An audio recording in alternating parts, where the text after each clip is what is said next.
आखिरी ओवर की 4 गेंदों पर 3 कैचेस ड्रॉप और इस्लामाबाद यूनाइटेड ने अपने हाथ से ना सिर्फ 3 कैचेस ड्रॉप किए बल्कि अपनी टॉप पोजीशन भी ड्रॉप कर दी है।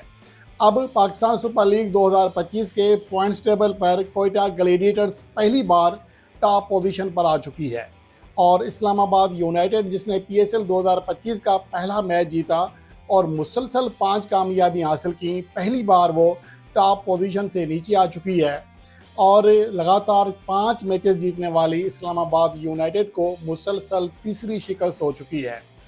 आज का जो मैच है खासा दिलचस्प रहा। गो के इस्लामाबाद यूनाइटेड ने पहले बैटिंग करते हुए उतना अच्छा टोटल नहीं बनाया था कि उनके बॉलर्स दिफा कर पाते, लेकिन कोयटा ग्लैडिएटर्स के बैटर्स की ख़राब कारकर्दगी की वजह से मैच बुरे तरीके से फंसा। यहाँ पर हसन नवाज़ को क्रेडिट देना भी बनता है, तनकीद करना भी बनती है।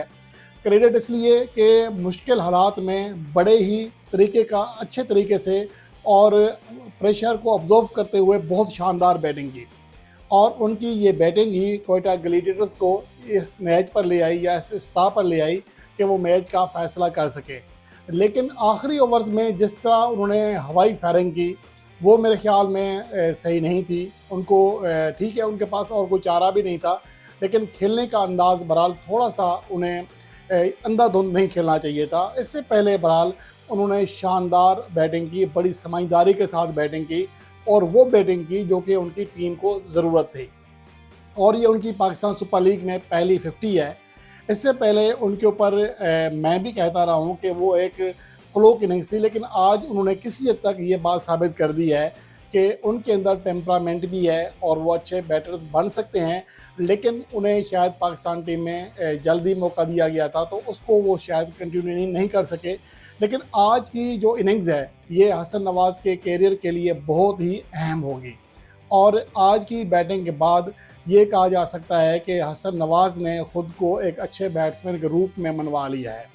बहरहाल आज का जो मैच है इसमें इस्लामाबाद यूनाइटेड ने पहले बैटिंग की और बड़ा स्कोर बोर्ड पर नहीं सजा सके और उसकी वजह यह है कि उनके जो रेगुलर बैट्समैन हैं, एक तो टीम में चेंजिंग्स बहुत ज़्यादा हो रही हैं। आज भी चेंजिंग्स हुई, शादाब खान इंजरी की वजह से नहीं खेल रहे थे, फिर इमाद वसीम को बाहर बिठाया गया और कैल मैर से एक बार फिर ओपनिंग कराई गई, एंड्रीज गोस को नीचे भेजा गया। तो ये चेंजिंग्स मुसलसल जो हो रही हैं इसका बहुत बड़ा इम्पैक्ट पड़ा है इस्लामाबाद यूनाइटेड के ऊपर। आज पहले बैटिंग करने वाली इस्लामाबाद यूनाइटेड जो कि टॉस हारी थी, वैसे भी टॉस जीत कर भी पहले बैटिंग ही कर रही थी, तो वो 157 रन कर सकी 9 विकेटों के नुकसान पर और 39 रन शुरू में बनाया शाहजादा फरहान ने और 5 ओवर्स में 50 रन बन चुके थे बगैर किसी विकेट के नुकसान के।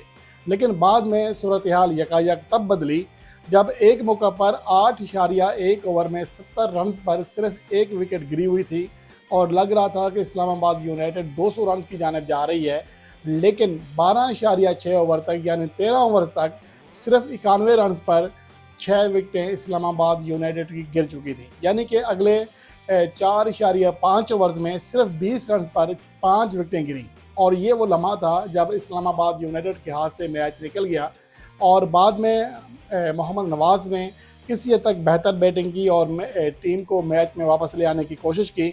उन्होंने 34 गेंदों पर 1 चौके और 5 छक्कों समेत 49 रन किए और अपनी टीम को एक अच्छा टोटल दिलवाया।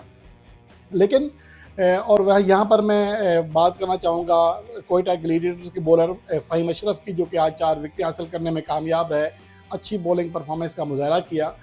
अब जब जवाब में कोयटा ग्लैडिएटर्स ने स्कोर का ये टारगेट चेस करना शुरू किया तो सऊद शकील की विकेट जल्दी गिर गई, जो कि 8 गेंदों पर 7 रन बनाकर आउट हुए, गैर ज़रूरी शॉट खेला।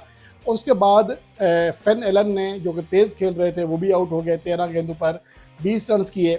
यहाँ पर रेली रसाओ जो कि रन आउट हुए उनका बहुत बड़ा इम्पैक्ट पड़ा। उनके रन आउट होने से सूरत हाल बिल्कुल बदल गई। जो कि अच्छी बैटिंग कर रहे थे, 24 गेंदों पर 27 रन कर चुके थे, 4 चौके भी लगा चुके थे और स्कोर बोर्ड को मुहतरक रखे हुए थे। उनके आउट हो जाने के बाद सारा प्रेशर हसन नवाज़ के ऊपर आ गया और यहाँ पर जो बाकी बैटर्स हैं जिनमें मार्क चैपमैन एक बार फिर नाकाम हुए, सिर्फ 2 रन बनाकर आउट हुए। हसीबुल्ला खान जो आज SPSL का पहला मैच खेल रहे थे, 7 रन बनाकर आउट हुए। कैल जेमिसन 3 रन बनाकर आउट हुए। लेकिन मोहम्मद वसीम जूनियर ने हसन नवाज़ का किसी हद तक साथ दिया और हसन नवाज़ ने आखिर तक क्रीज़ पर ठहरे और 41 गेंदें खेलते हुए 64 रन्स किए, जिसमें 2 चौके और 4 छक्के थे। 4 छक्कों में से 2 छक्के आखिरी ओवर में लगाए। लेकिन यह मैच एक तरह से इस्लामाबाद यूनाइटेड अपने हाथ में कर चुकी थी। आखिरी ओवर में वैसे 12 गेंदों पर 21 रन दरकार थे और इस मौका पर नसीम शाह ने शानदार बॉलिंग परफॉर्मेंस का मुजाहरा किया, सिर्फ 6 रन दिए। आखिरी गेंद पर वसीम जूनियर की विकेट भी हासिल की। लेकिन जो आखिरी ओवर था ये मोहम्मद शहजाद से कराया गया, क्योंकि बाकी तमाम जो स्पेशलिस्ट बॉलर थे वो अपने ओवर्स जो है कोटे के पूरे करा चुके थे। आखिरी ओवर में 15 रन्स और पहली ही गेंद पर गेंद जो है हवा में उछली और जो कैच था वो कैल मैर का था, लेकिन मोहम्मद शहजाद खुद भागे और ख़ुद कैच करने की कोशिश की। गेंद के नीचे भी आए लेकिन वो पकड़ ना सके और अगली गेंद पर छक्का लग गया। उसके बाद अगली गेंद पर फिर स्लिप में कैच ड्रॉप हुआ और सलमान इरशाद ने कैच ड्रॉप किया। उस गेंद पर भी 2 रन बन गए।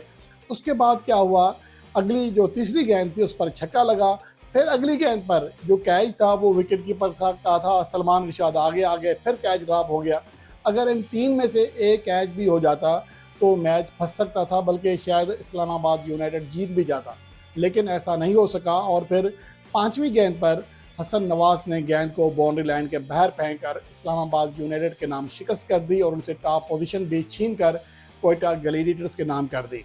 अब इस मैच के बाद जो सूरत हाल है पॉइंट्स टेबल की, कोयटा ग्लैडिएटर्स अब 11 पॉइंट के साथ टॉप पोजीशन पर आ चुकी है। 8 मैचेस में से 5 जीते हैं, 2 हारे हैं। नेट रन रेट 0.90 है और इस्लामाबाद यूनाइटेड का जो नेट रन रेट है वो मज़ीद नीचे गिर गया है, जो कि 0.65 हो चुका है और ये कोयटा ग्लैडिएटर्स के साथ साथ लाहौर कलंदर से भी कम है। बहरहाल उनका जो नेट रन रेट गिरा है इसका बहुत बुरा इम्पैक्ट इसलिए भी पड़ सकता है कि ये कराची किंग्स से और अब उनके दरमियान कोई बहुत बड़ा फ़र्क नहीं रहा, 0.2 का फ़र्क है। अब देखना ये है कि कल का जो मैच है कराची किंग्स का और लाहौर कलंदर का, उसमें कराची किंग्स और लाहौर कलंदर कैसे खेल का मुजाहरा करती हैं। बहरहाल वो टीम जो कि टॉप पोजीशन पर थी और प्ले ऑफ में क्वालिफाई करती हुई दिखाई दे रही थी, मुसलसल 3 शिकस्तें खाने के बाद अब उनके लिए सूरत हाल किसी हद तक बदल चुकी है और प्ले ऑफ के लिए जो क्वालिफिकेशन है वो लम्हा खासा दिलचस्प हो चुका है। अगले जो आने वाले मैचेस हैं उसमें देखना ये है कि इस्लामाबाद की टीम कैसे खेल का मुजाहरा करती है। उनका अगला मैच भी कोयटा ग्लैडिएटर्स ही के साथ है, यानी कि इन दोनों टीमों के मुसलसल 2 मैचेस हैं और अगला उनका मैच कराची किंग्स के साथ है। दोनों मैचेस मुश्किल इसलिए हैं कि ये दोनों टीमें फॉर्म में हैं और इस्लामाबाद मुसलसल 2 मैचेस हारने के बाद प्रेशर में आ चुकी है। कहीं ऐसा ना हो कि पहले 5 मैचेस जीतने वाली टीम आखिरी 5 मैचेस हार कर बाहर हो जाए। ये सूरत हाल बहुत ज़्यादा मायूस कुन होगी इस्लामाबाद के लिए। लेकिन दूसरी जानिब अब कोयटा ग्लैडिएटर्स जिसने आज ये मैच जीता है वो बेहतरीन फॉर्म में है। उनके बैटर्स गो के 2 ही हैं जो परफॉर्म कर रहे हैं। आज कौशल मेंडिस नहीं खेले, बड़ी शानदार फॉर्म में थे, वो फिट नहीं थे। हसीबुल्लाह खान को मौका मिला, मोहम्मद आमिर भी नहीं खेले, लेकिन इसके बावजूद आज कोयटा ग्लैडिएटर्स ने मैच अपने नाम कर लिया है। और कल का जो मैच है ये बहुत ज़्यादा अहमियत का हामिल है पॉइंट्स टेबल के लिहाज से भी और प्ले ऑफ के क्वालिफिकेशन सिनारियो के लिए भी। कल देखना ये है कि लाहौर में लाहौर कलंदर की टीम कराची किंग्स से कैसे मुकाबला करती है।